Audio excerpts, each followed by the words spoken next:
Temporarily back in the old stomping grounds to film with. Been dealing with some family stuff recently, but there's too much going on. The show must go on. We've got running back injuries to deal with, running back rankings to make right now. So today, we're getting into the top 30 running back rankings for Week 15 fantasy football, guys. And I'm not going to make this too promotional. Go down there in the comments or in the description. The new subscription service is live. Lots of in-season content and out-of-season dynasty content for the off-season, guys. Lots of content to be unlocked in there. So go down there if you're interested. Check it out in that link below. And please like the video and subscribe to the channel to show your support. Let's go ahead and just dive right into the rankings right now. So number one, obviously Christian McCaffrey taking on the Arizona Cardinals. So last week I got a comment from somebody that was saying when he didn't like that I moved through Christian McCaffrey really fast. He was like, he deserves more airtime. It's like, okay, fair enough. We'll discuss him this week. Obviously, he's the best running back in football. The dude is on fire this year. Only running back averaging 20 fantasy points per game. Actually, there's a couple more, but he's been doing it playing the most amount of games. And he's got a great matchup this week. Arizona, they're about to just get humiliated by the San Francisco 49ers. Christian McCaffrey firmly planted at number one here. Bejon Robinson caps it off at number two. Yeah, I've got Bejon at 2. And you want to know why? Because he's taking on the Carolina Panthers in Carolina. This is not new. Every running back that has played the Carolina Panthers has dominated in fantasy football this year. Every last one of them. They're getting ripped apart on the ground by everybody. Bejon Robinson, the last several weeks, 20-plus opportunities. He's getting in the end zone because he's a great player. Against Carolina, I want Bejon at all costs this week. He's at number 2 because, as I said, Kyren Williams at number 3 was last week's number 2. But once you get past McCaffrey, anything can happen with these rankings. So I've got Kyren at 3, taking on the Commanders, and I think the matchup is excellent as well. I just like Bijon's a little bit better, but Kyren Williams is in great shape right here at number 3. Obviously, this guy is one of the fewer running backs that is averaging almost 20 fantasy points per game at 19. It's been incredible what he's been doing. This matchup, after last week he did very well against the Ravens, give me Kyren Williams all day against the Commanders. Raheem Mostert versus the Jets at number 4 here. Mostert, I think that really, it comes back to an argument I made several weeks ago with him, which is that when you talk about Raheem Mostert, I used to rank him really high with Etienne, and people, I remember 1 week, it only lasted 1 week for whatever reason. Maybe it's because he was great with Etienne, but I said Etienne raises Raheem Mostert's game because it's another threat to their running back system.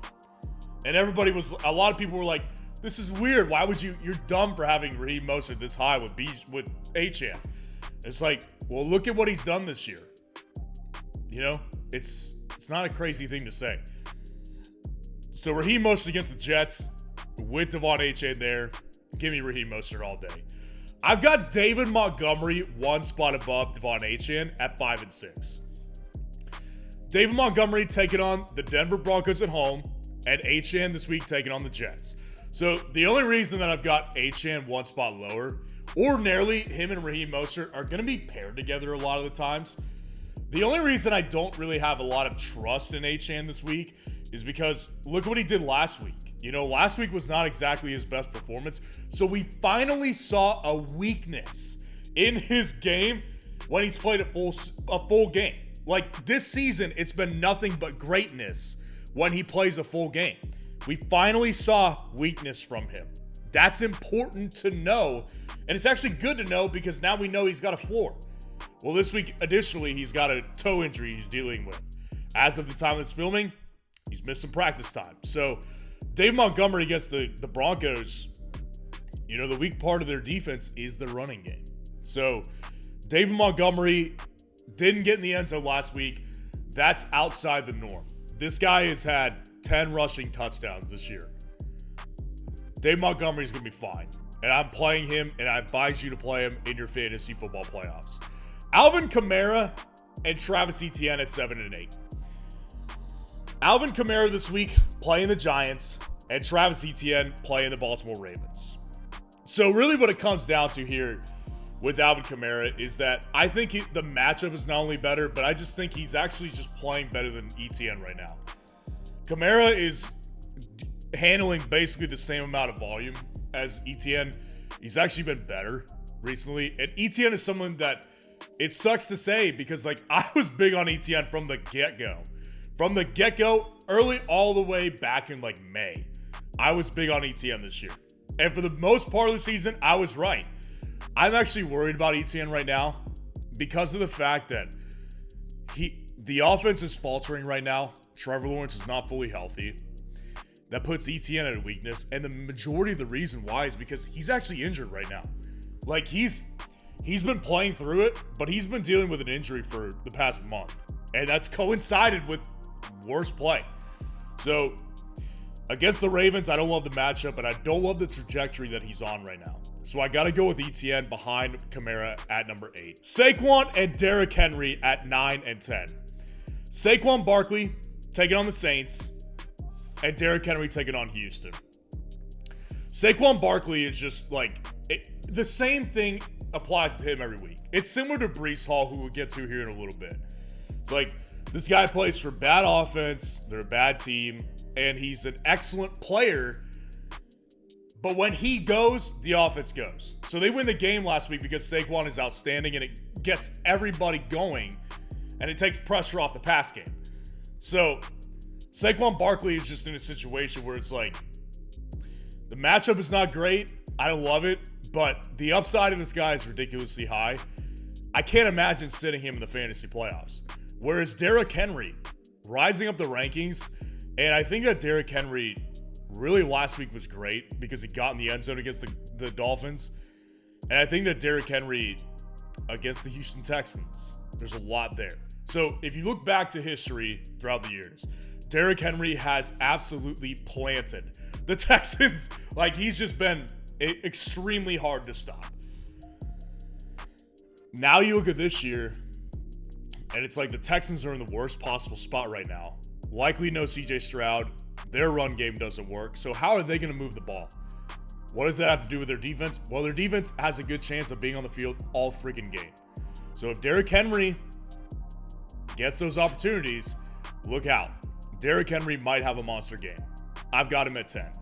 Josh Jacobs, one spot above Rashad White, one spot above Austin Eckler. Josh Jacobs taking on the Chargers tonight. Rashad White taking on the Packers, and Eckler taking on the Raiders. So, Josh Jacobs, the reason he's here above all of them is because Josh Jacobs, for example, like this is coming out Thursday morning before the Thursday night game, Raiders and Chargers. So, Josh Jacobs, as of the time of this filming, is dealing with an injury. He's actually listed as questionable heading into this game. So, he may or may not go. If he goes, I don't even care if he's hurt. I think he could rip them apart. Chargers are down bad. They're getting worse. Like, it looks like they don't even want to play. Honestly, that's been my analysis of the Chargers. They don't look like they're interested in playing. The Raiders, like, they have their own issues. They obviously put up a goose egg as a team last week, and Josh Jacobs didn't do very well himself. But I think that with all he gets all the work out of the backfield, and I think that with this Chargers defense, I think there's an opportunity for him to take advantage of. Rashad White has been really good. I mean, Rashad White has been very consistent, and he didn't get in the end zone last week against the Packers. Easily could happen. Saquon just ripped them apart. The Packers defense is just not very good. So I think that Rashad White absolutely could do well. And then Eckler this week, like, I kind of discussed this on my Wednesday night live stream. The thing I love about Eckler this particular week is that Eckler, not get it out of the way, like I've discussed Eckler and my issues with him over the past several weeks. I have issues with the guy. He's hard to trust right now. I can't trust him. But the matchup this week against the Raiders, who have their own set of problems, no Justin Herbert means that he's going to be dealing with a lesser quarterback who may be willing to check the ball down more. And no Keenan Allen. So what are they going to do? Are they going to target Quentin Johnston 12 times tonight? Probably not. Are they going to target Joshua Palmer back if he gets back 10 times? I would doubt it. Jalen Guyton? Forget about it. Austin Eckler could have a chance for a 15-target game. I'm not saying it's for sure. I don't have any trust in Eckler as far as calling him a must-start player right now. I would take the shot 9 times out of 10, though. I think he's got potential for a 20-plus point game, just based on the fact that he easily could get 15 targets in this game. Joe Mixon above Jahmyr Gibbs, 14 and 15. Joe Mixon taking on the Vikings and Jahmyr Gibbs taking on the Denver Broncos. So Joe Mixon, I think that just continues to prove me wrong week after week. Like he just continues to do well. And I continue to say, don't play him over this guy. No, play Joe Mixon. Like Joe Mixon easily could be a top 10 running back again this week. The only problem I have with him is that Chase Brown, the rookie running back out of Illinois, who I highlighted on my 2023 Dynasty Rookie Draft Guide, which you get access to if you become an official fanalist on Patreon. I liked him, but he's getting more involved, and so it creates this seed of doubt when it comes to Joe Mixon. The matchup I don't worry about against Minnesota, so I have him at 14, but then Jahmyr Gibbs at 15 easily could have a better week. Like, Jahmyr Gibbs had a good week last week. He was the guy, and I don't know if it's going to, it's going to be consistently like this for Jahmyr Gibbs, where I like him as a player, and I think he's got a lot of upside week to week. But at the same time, always I'm going to take Montgomery over him because he gets the red zone work and he gets the majority of the carries. So if Jahmyr Gibbs can, get 8 targets in this game against a stout Denver pass defense, fine. Check the ball down to Jahmyr Gibbs, let him run. I think Jahmyr Gibbs is always a high upside option. Tony Pollard and then Breece Hall at 17. Tony Pollard at 16 taking on the Bills, and Breece Hall taking down Miami at 17. Pollard this week, I think it's a tougher test than it was last week. Like, Pollard taking on the Bills is not ideal, I don't think. I think that this could be a very pass-heavy game because the Bills' defense has been pretty good stopping the run. So I think that the Bills could be a tougher opponent for Pollard. What we need to bank on here, and the reason he's below guys like Mixon and Eckler this week, is because I don't know if he's going to see the amount of dump-offs. He might. That's what we need. I don't see a full 20 carry workload for him this week. So I'm a little worried about Pollard. Still has upside, though. Breece Hall, it's the same thing every week. Like, I can't find myself to rank Breece Hall much higher after this past good game because it's the same story every week. I say the same thing. This guy is extremely talented on one of the worst offenses in football. So yeah, Zach Wilson comes back, plays the game of his life. Do I think it's sustainable? No, absolutely not. It's not nearly sustainable. So yeah, I can't endorse playing Breece Hall over guys like, like Josh Jacobs if he plays. Like, I just can't do that. I love Breece Hall. I think he's a great player, but the last time they played the Dolphins, they got routed. So Breece Hall, low floor, extremely high ceiling. It remains the same. James Cook at 18 and Isaiah Pacheco at 19. Cook taking on the Dallas Cowboys and Isaiah Pacheco taking on the New England Patriots. So Cook is here, and this is a player that I've been kind of gushing about in recent weeks. Cook is a guy that easily could have another 20-point game. Why is that? Isn't Dallas great defensively stopping the run? Absolutely they are. But you know what else? James Cook, a lot of his fantasy upside comes from the air. This guy getting 8 targets per game. Last week, that's how he got his fantasy production. He got in the end zone on a pass. So as efficient as he is on the ground, I don't think he's going to have that efficiency this week. Like 5 yards per carry, what he's been doing and what you can see on the screen, I don't think we see that next week. But what I do think we see is more passing upside, just like we have been. Because without Ken Dorsey, James Cook has been really involved in this passing attack. So James Cook is high upside to me. A little bit of risk here because it is the Cowboys, but if they stick to what they've been doing with Cook, I think he's a very, very high upside player in the playoffs. And Isaiah Pacheco, obviously dependent on if he plays. If he plays, I love the matchup, just simply put. If he doesn't play, Jerick McKinnon probably ends up in the top 28 to 30. So we'll have to see what happens here. And again, you'll get updated rankings basically daily based on injury updates. If you become a fanalist officially, enjoy the Patreon in the chat or the description below. Javonte Williams at 20 and Zeke at 21. Javonte at Detroit and Zeke versus Kansas City. Javonte Williams, I don't worry about the workload. The workload is great. It's stable. It's consistent.